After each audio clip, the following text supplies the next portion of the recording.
Bonjour à tous. Aujourd'hui, le podcast de Stéphane Persson vous raconte une femme hors du commun à Locmiquélic, Clarisse Kremer, seule, contre l'océan. Il y a des courses qu'on gagne sans médaille. Des victoires qui se jouent à l'intérieur. Voici l'histoire de Clarisse Kremer, navigatrice de Locmiquélic, qui, lors du Vendée Globe 2024 à 2025, a affronté non seulement l'océan, mais elle-même. Une aventure vraie, humaine, vertigineuse.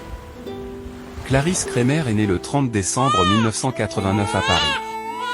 Elle a grandi en région parisienne, et a découvert la voile lors de vacances familiales, puis, en régates étudiantes, pendant ses études à HEC. En 2013, elle a décidé de changer de vie, et de s'installer en Bretagne, pour se consacrer à la navigation. Aujourd'hui, elle vit à Locmiquélic, avec son conjoint, le navigateur Tanguy Le Turquet, et leur fille. Une femme, un cap. Elle a 34 ans. Un bébé dans les bras. Un bateau à quai. Et un rêve dans le cœur. Avant même de prendre le large, Clarisse a dû se battre. Contre les doutes, les jugements, les sponsors frileux. On m'a dit qu'une jeune mère ne pouvait pas faire le Vendée Globe. J'ai répondu, regardez-moi le faire. Début novembre 2024, elle quitte les Sables d'Olonne. Cap au sud. Autour du monde. L'Atlantique, la tempête des premiers jours. La descente de l'Atlantique est brutale. 3 dépressions s'enchaînent. Des vagues de 10 mètres, des rafales à plus de 50 nœuds. Clarisse serre les dents. Elle dort par tranche de 20 minutes. Son corps souffre déjà. Mais elle tient bon. L'épreuve du Pacifique. Fin décembre. Océan Pacifique. Un mur d'eau et de solitude. Là, tout déraille. Son col de cygne fuit. L'eau pénètre à bord. Les ordinateurs de navigation grillent. Elle se retrouve sans ses outils principaux, en plein désert maritime. Elle improvise. Restaure un vieux système avec un iPad, de quoi visualiser sa position. Naviguer ainsi, c'est comme voler de nuit, avec un bandeau sur les yeux. Hallucination et vertige.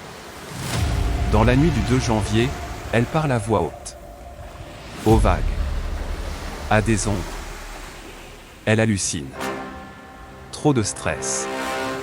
Trop peu de sommeil. Elle filme ce moment pour l'envoyer à terre.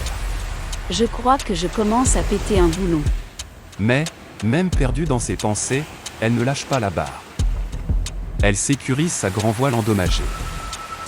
Elle répare, navigue, mange-pleure parfois, et continue. Cap Horn, le passage sacré. Elle franchit le mythique Cap Horn le 15 janvier, après 70 jours en mer. La tempête y fait rage. Son bateau tangue dangereusement. Mais elle trouve la force, dans la pensée d'une terre promise. Cap Horn, tu me fais peur, mais tu me rends libre. Remontée de l'Atlantique, victoire silencieuse. La remontée vers l'Europe est moins violente, mais chaque manœuvre est un calvaire. Elle économise ses forces. Son corps est marqué. Mais sa volonté, intacte. Elle franchit la ligne d'arrivée, le 24 janvier 2025, après 77 jours, 15 heures, et 34 minutes en mer. Elle est 11e sur plus de 30 partants. La première femme à l'arrivée. Mais surtout, elle revient plus grande, plus libre, plus forte. Une femme engagée, à terre comme en mer. Clarisse n'est pas seulement une navigatrice. Elle est marraine de l'association Lazare, qui propose des colocations entre jeunes actifs et sans-abri. Elle s'engage aussi pour l'environnement et pour les femmes en mer, afin qu'aucune ne doive choisir entre maternité et aventure. Ma fille saura que sa mère n'a pas renoncé à ses rêves. Et que l'exemple, ce n'est pas toujours gagné, c'est avancer.